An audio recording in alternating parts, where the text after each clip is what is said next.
Good morning everyone. Today in this video we are going to describe the characteristics of hydrophytes. So friends, hydro means water, okay, and phytes mean plant. So from the name itself it is clear as that a plant that are growing in water, they are known as hydrophytes, okay. So from the name only it is clear as the plant that are found in water rich areas, okay.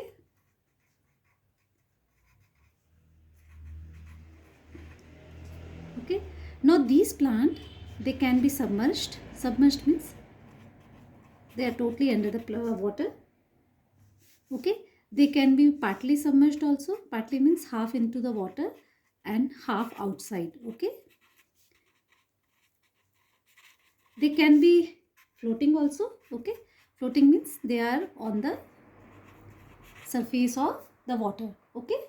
So they can be submerged. Hydrophytes can be submerged plant. They can be partly submerged and they can be floating also, okay. For these, the plant has to undergo, because generally plants, they are grown into the soil.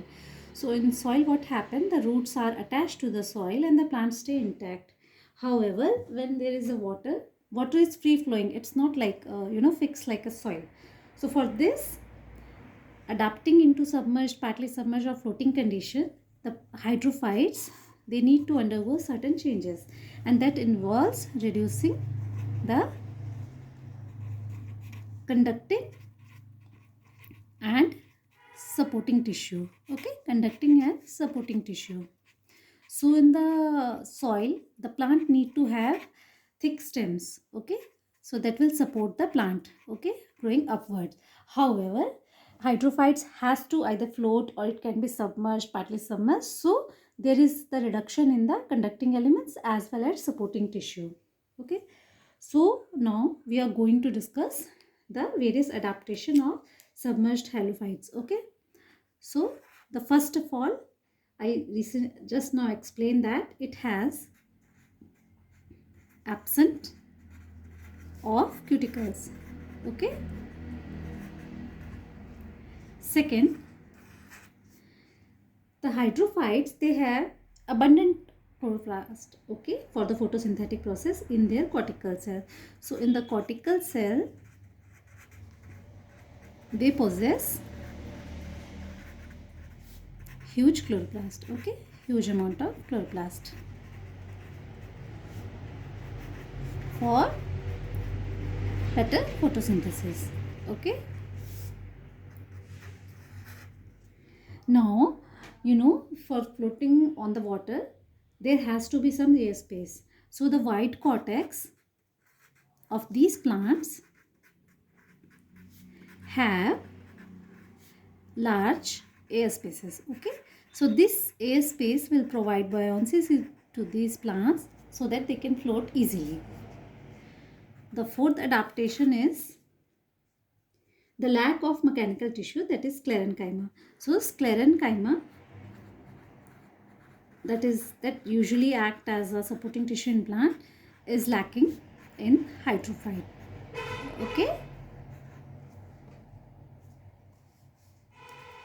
The fifth adaptation of hydrophyte involves the poor developing vasculature, okay.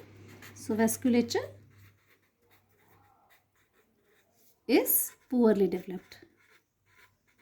Why? Because it is not very much needed, okay.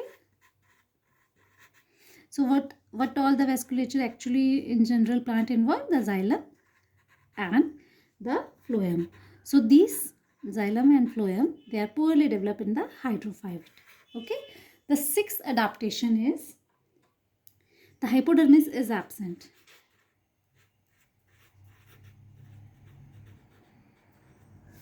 Is lacking or absent, okay. We have to remember that whatever plant does not need, it will not have it, okay. It will only have it if it is needed. So it is the seventh point we are going to discuss now.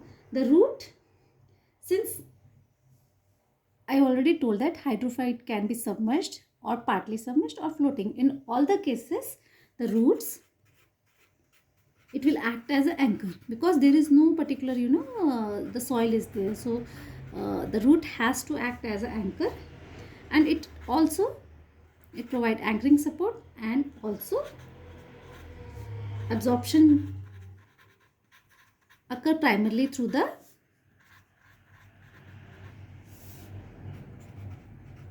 plant surface. Okay,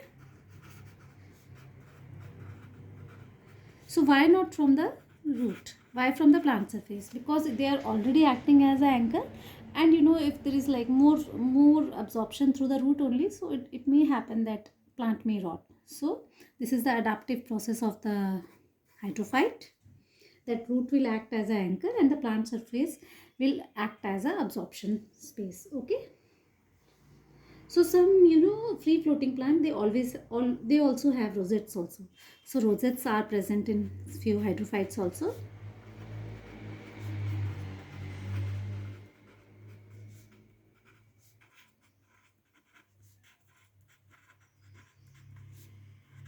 Okay, example in Pistia and Ecornia. Okay, Ecornia, they have well developed adventitious roots also. Okay, the submerged organs,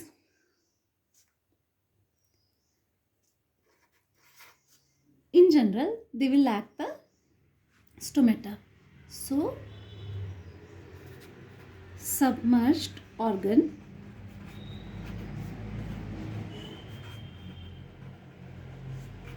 lacks stomata in general. Okay, in some hydrophyte, the floating leaf stomata are restricted to the upper surface only, since the lower surface, it is on the side of the water. So the upper surface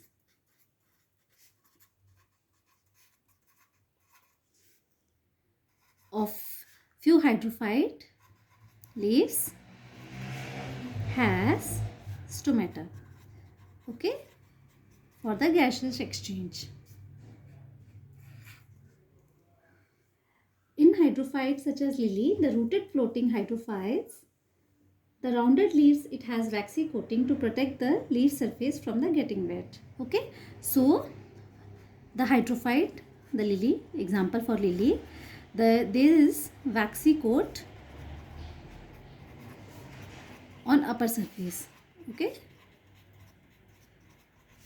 of leaf. And why it is needed? Because it will protect the plant from getting rot, okay, wet. To protect from, okay, we'll write this also, to protect from getting wet. So this is a protective feature. Okay, the plant don't want its leaf to get wet and become soggy and eventually rot. So they will have the waxy coat on the upper surface.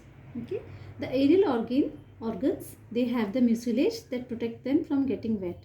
Okay, so those hydrophytes that have aerial organs, that is the organ that are exposed to in the air, the aerial organs, so they have mucilage, okay, that prevent wetting, okay, wetting of aerial organs. So this is also the adaptive feature of the hydrophytes. Okay, there is an absence of pericycle layers and endodermis. So in the hydrophyte, the endodermis and pericycle layers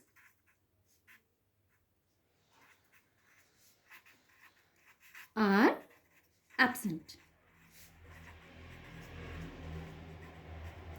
Okay, the 14th adaptive feature of hydrophyte is that in floating types of hydrophytes like nymphia,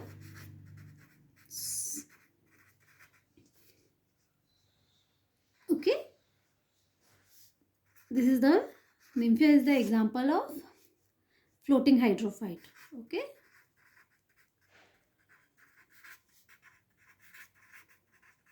so floating means the roots are inside the water, whereas the leaf and other organs of the plant, they are in the aerial portion. Okay, so the nymphia, the floating hydrophytes.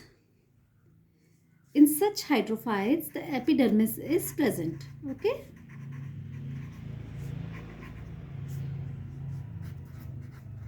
but where epidermis is present? So epidermis is present in the rhizome tissue.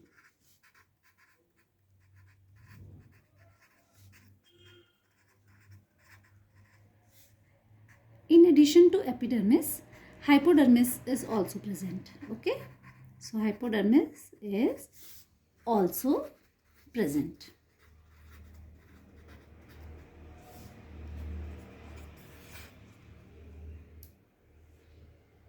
So the last adaptive feature I am going to discuss in this video is that the floating hydrophyte, for example in Ranunculus equitalis, the aerial leaf possesses cuticle on the leaves and stomata on upper surface.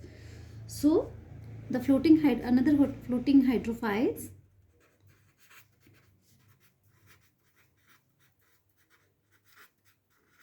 one is nymphia, we already discussed. Now we are going to discuss about the other hydrophyte, that is Ranunculus aquatilis. Okay, so this plant, the aerial leaves possess cuticle on leaves. So in general, the cuticle is in the hydrophyte, the cuticle is either absent or it is poorly developed. However, in Ranunculus equitalis, the cuticle on the leaves is present in the aerial leaves, and there are also stomata. Okay, on upper surface. Usually stomata, they are present into the lower surface of the leaf. Okay, but they are present in the upper surface for the gaseous exchange. So now I will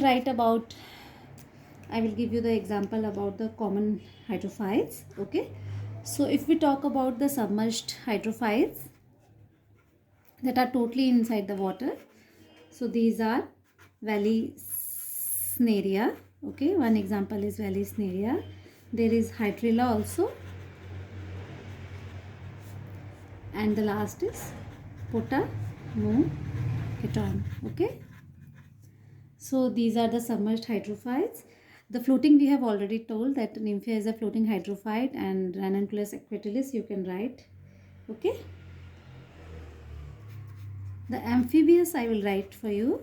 The amphibious hydrophytes examples are Typha, Aerenchyma and Hydrophyllum. Okay,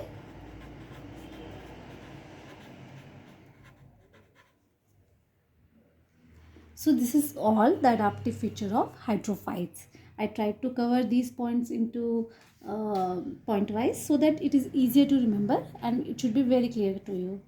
Okay, thank you for watching the video.